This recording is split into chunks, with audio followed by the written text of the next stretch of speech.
Regional elections in the important state of Punjab. Earlier, I spoke to Imran Khan and asked him if he was now worried that this year's national elections might also be put off. You know, the worry right now is that we are heading towards martial law. I mean, when basically this is now a total, complete violation of our constitution. The 5 judges of the Supreme Court categorically stated that according to the constitution, the elections in Punjab had to be held on the 30th of April. And beyond 30th of April meant that they were going beyond the constitution, the law of the land. So what has happened is worrisome to all of us that we are heading towards some sort of a military rule. If you carry on with your protests on the streets, will you not just perpetuate the cycle of violence that is undermining Pakistan and, frankly, worrying to the rest of the world? Matt, now look, let me put the facts on the table for you so that you know what is happening in Pakistan. When we were removed, not once did I do any demonstration that was beyond what the constitution allows me. Like, for instance, in France, there are protests on pensions.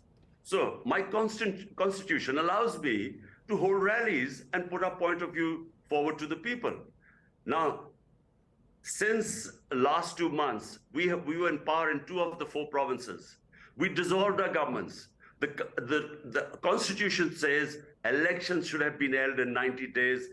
And the Supreme Court then passed a ruling that on 30th of April, they should be held, elections should be held. We didn't do anything outside the law.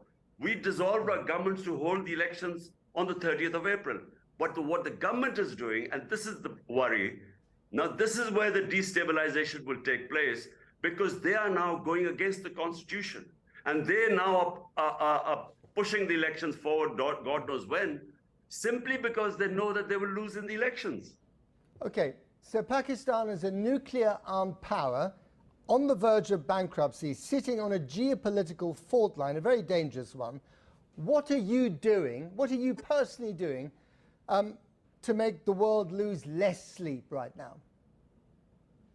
Well, look, you know, let's not worry about Pakistan's nuclear program, because the entire political spectrum, everyone believes that if one thing we need to keep secure is our nuclear program, because that's our guarantee for freedom. Because we have a neighbor 7 times the size of Pakistan, and clearly the 3 wars fought, and we just feel that, you know, we need that security of this nuclear cover.